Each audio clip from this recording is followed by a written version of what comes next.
some prepared on an iPad, and I'm gonna just read them to you, and hope that you're gonna enjoy.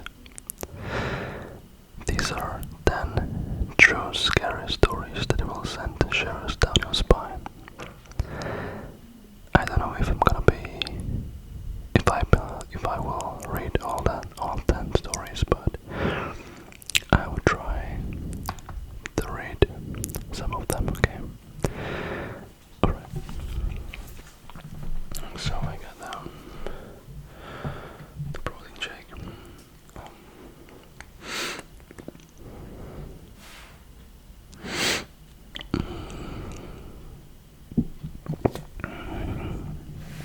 Alright.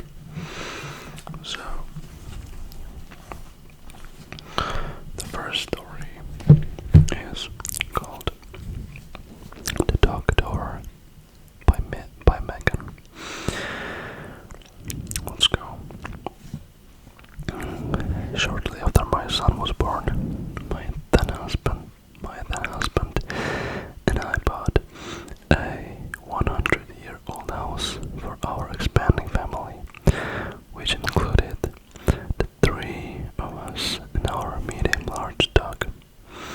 As someone who grew up afraid of the dark after a strange incident with a neighbor boy looking in my windows as a child, I repeatedly had to tell myself that the creaks and thumps and sounds were normal for a house of the age with all the growth trees that bumped the roof and scraped the windows at night, and noisy radiant heat, and a back gate that wouldn't stay shut and clanged in the wind. I'd hear something, and instead of investigating, I'd hide under the covers like any reasonable adult. When my then husband and I split up, I kept the creaky house, and he kept the medium-large dog. Alright, that's interesting. When my son was still small, the 2 of us were watching a movie in front of a room. Around dusk when my phone died. As a type B personality, the one charger I had was typically strewn somewhere about the house. This time I found it in the kitchen, but as I crossed to the counter to plug it in, I had the overwhelming goosebumpy, tingly sinking sense then that something was very, very wrong. I turned and I realized that not only was the back gate open again, someone was sitting cross-legged in the yard, seemingly staring at the house. They had a hood and dark sunglasses, despite the fleeting light, and didn't move even when I stepped closer to the window to make sure I wasn't hallucinating.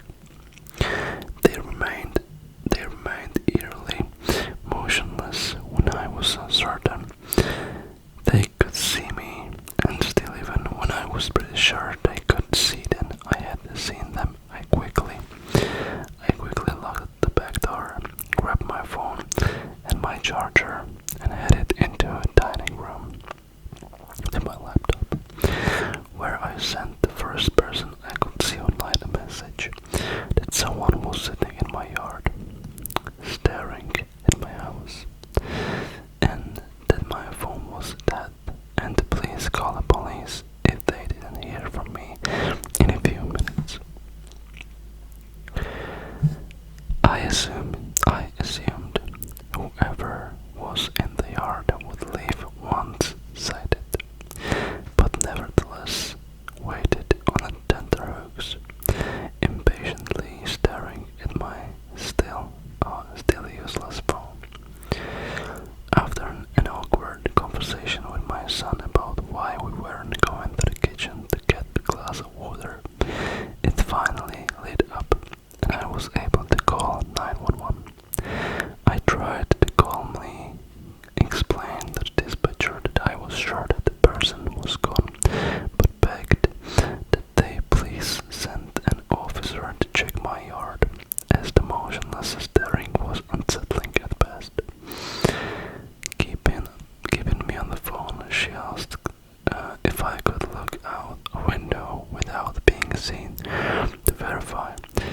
as well as check the locked door. I awkwardly crept as stealthily as I could toward the kitchen, slowly realizing that while the back door was locked, it also had a very clearly too large dog door with no functioning way to block it.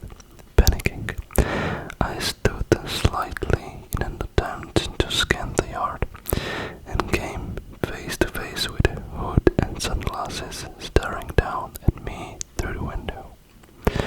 At this point, I was incoherent, as the dispatcher urged me to grab my son and hightail into the locked room. I dared back to him and explain we need to go now. And as I pick him up, I hear the clear and unmistakable sound of the dog door slowly swinging open. I abandoned the house, leaving the front door wide open, and dashed across the street to pound on my neighbor's door. Once inside, they kindly paused their dinner party to distract my son while I stared across the street and messily sobbed about our very indoor cat we left behind. Not long after the officers arrived, they came through the side gate with hood and sunglasses in tow. They'd apprehended her calmly sitting on my back step, her arm lazily, purposefully swinging in and out of the dog door. I boarded the dog door shut that night, but we moved shortly thereafter, as I was never quite sure after that if all the nighttime knocks and bumps and open gates I'd been hearing were actually just the old house. Okay, I'm not sure if I got it right. 'Cause, yeah, they came through the side gate with hood and sunglasses in tow. Okay, alright. So let's go to the second story.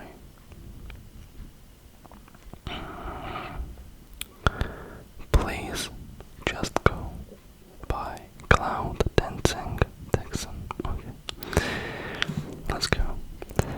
My cousin was shot and killed in the late 90s. He was very young, only 21, victim of a mistaken identity. He and I got along well, and I loved him, of course, but we weren't particularly close. So when I started dreaming of him constantly, it was unnerving and very draining. Years passed, I got married, had a son, moved a couple times, but I still have very lucid dreams of him. It was very exhausting. One afternoon I fell asleep on a couch in our living room while my son played quietly on the floor. My husband had night school, so I didn't get home until 9 or so it was just our son and I that were home. At some point I realized my son had stopped playing. We just stared at each other. There was a strange, sort of a tension in the air. While I napped, I had one of those very lucid dreams. I was napping on the couch, but knew he was approaching our house. I knew in a dream that he was dead. The knowledge filled me with a paralyzing feeling of dread. I couldn't move, and was very afraid as he walked up our driveway. I could see his shadows walking past the front windows, saw his silhouette through the frosted glass of our front door. In my dream, my son, only a toddler, saw him and stood up and began to approach the door. I couldn't call out to him, warn him away. My son babbled and my cousin cocked his head at the sound. Somehow I was able to move and I enveloped my son in my arms and silently pleaded with my cousin. I'm so sorry, Stephen, but please I can't. Please go. Please, just go. I saw his shoulders slump and he turned away. I felt terrible, but the fear would not let up. I peeked through the window beside the front door and saw him walking away, turning the corner by our garage, and then I startled awake. I looked around outside through the window. All was normal. My son was still playing on the floor. Everything was okay. I picked up a book I'd been reading to take my mind off my disturbing dream. At some point, I set it down and realized my son had also stopped playing. We just stared at each other. There was a strange sort of tension in the air, a ringing in my ears. Suddenly, there was a loud crashing sound. Our glass screen door had shattered. Alright.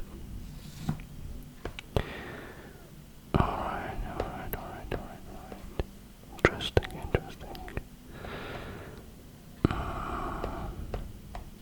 What do we have next? So I will read one more, okay? One more story. Where's the train?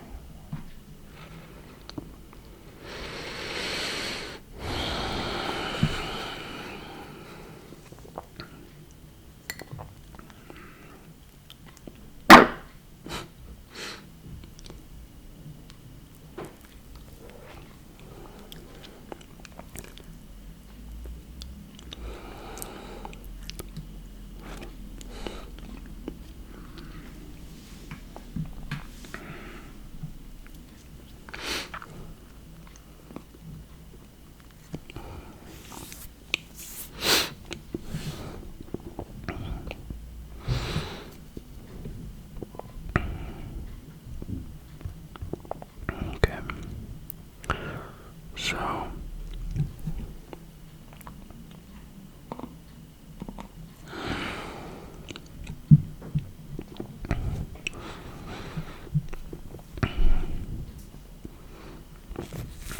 we got one more, and it's called That's Not a Cat by Celia.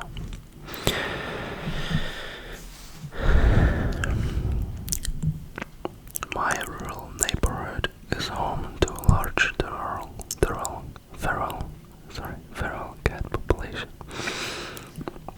and I always keep food and water out for them on my deck. Last spring, I woke up in the middle of the night to use the bathroom. I sat down to pee and looked out the window, which has a clear view down over the deck. Looking down at the deck, I saw a large figure at one of the bowls. I was half asleep, and it was quite dark. Through there was some ambient light from our garage.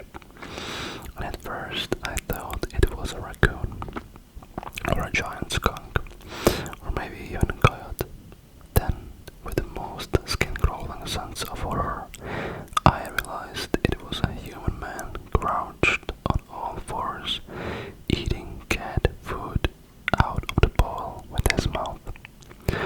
I whispered yelled to my husband with, I guess, enough panic was in my voice that he immediately got up and came into the bathroom without asking why I was whispering for him at 2 a.m. and kind of spluttered and pointed out the window.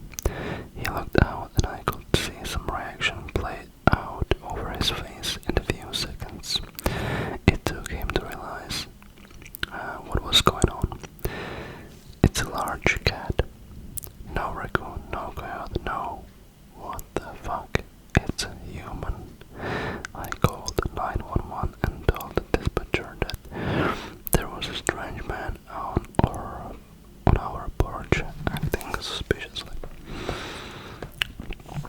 met him, he said.